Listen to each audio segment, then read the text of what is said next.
Bonjour à tous. Monseigneur François Touvet, nommé évêque coadjuteur du diocèse de Fréjus-Toulon, le pape rencontre des familles d'otages israéliens du Hamas et de Palestiniens de Gaza.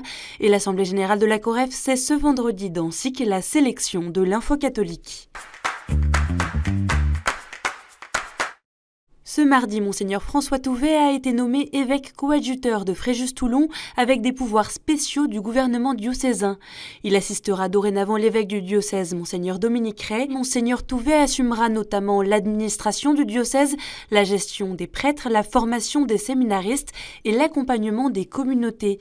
Cette nomination intervient alors que le diocèse de Fréjus-Toulon, plongé dans une crise de gouvernance depuis juin 2022, a fait l'objet d'une visite apostolique en début d'année par l'archevêque de Dijon, Monseigneur Antoine Hérouard. Après 8 ans passés comme évêque de Châlons, il adresse un message aux catholiques du Var.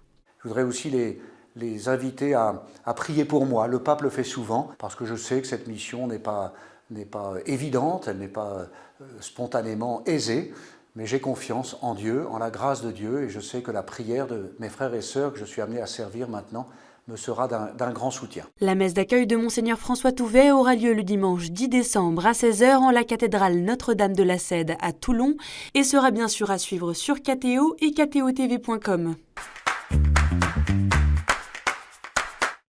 Colomban et Marie, les parents d'Émile.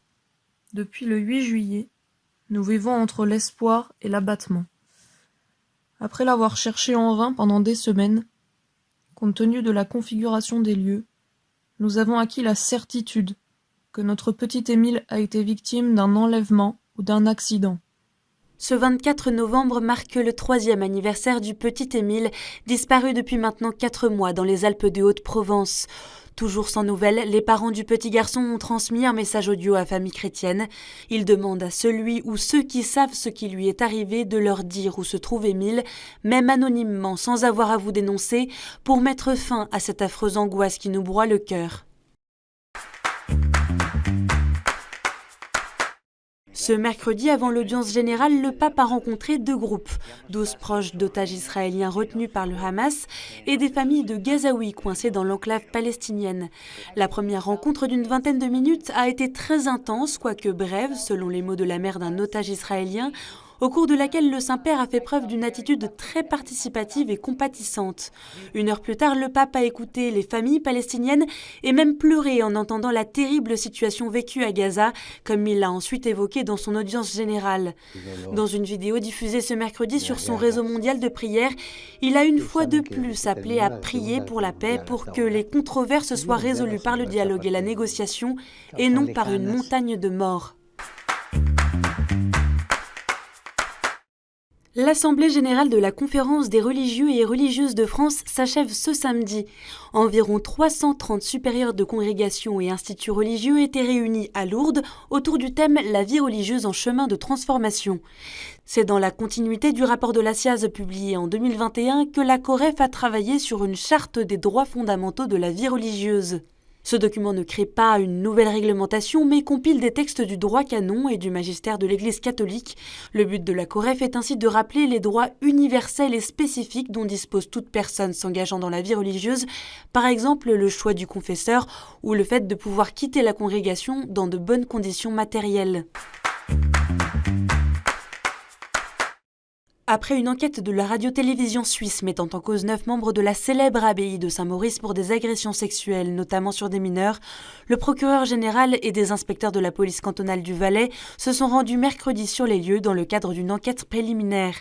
L'abbaye de Saint-Maurice a demandé pardon aux victimes ce jeudi 23 novembre et alors que le père abbé s'était retiré de sa charge en septembre dernier à la suite de plaintes pour abus sexuels, des accusations sont portées à l'encontre de son successeur par intérim, Roland Jacquenoux, qui a lui aussi annoncé quitter sa fonction.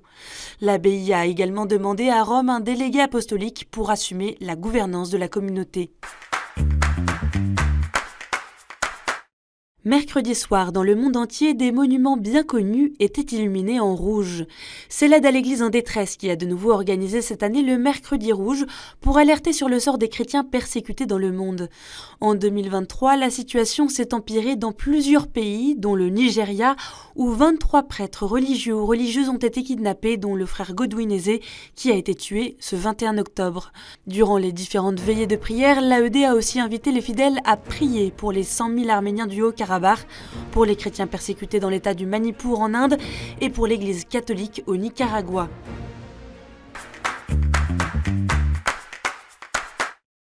Monseigneur Jean-Luc Hutzin, évêque auxiliaire pour le vicariat de Brabant-Wallon de l'archidiocèse de Malines-Bruxelles, deviendra évêque émérite le 31 décembre. C'est la conférence épiscopale de Belgique qui l'a annoncé dans un communiqué ce mercredi. Alors qu'il avait remis sa démission au pape François pour raison d'âge début 2022, le Saint-Père lui avait demandé de rester en place jusqu'à la nomination d'un nouvel archevêque pour le diocèse. Et c'est Monseigneur Luc Terlinden qui a été ordonné archevêque de Malines-Bruxelles le 3 septembre dernier. Un nouveau responsable pastoral pour le vicariat de Brabant-Wallon sera nommé prochainement. Et en bref, mercredi, partout en France, les gendarmes fêtaient Sainte-Geneviève, patronne de la gendarmerie nationale depuis 1962. À Nîmes, à Rennes ou encore à Rambouillet, des messes ont été célébrées en son honneur. Ce dimanche, Monseigneur Benoît Gvind sera ordonné évêque de Pamiers à 15h en la cathédrale Saint-Maurice de Mirepoix. Il succède à Monseigneur Echenne, parti pour le diocèse de Grenoble-Vienne en septembre 2022. La messe d'ordination épiscopale est à suivre en direct sur KTO et ktotv.com. Et ce jeudi, c'est un sapin venu tout droit du Piémont qui a rejoint la place Saint-Pierre. Haut de près de 25 mètres, il y restera pour toute la période de Noël et jusqu'au 7 janvier. Il sera inauguré avec la crèche le 9 décembre à 17h.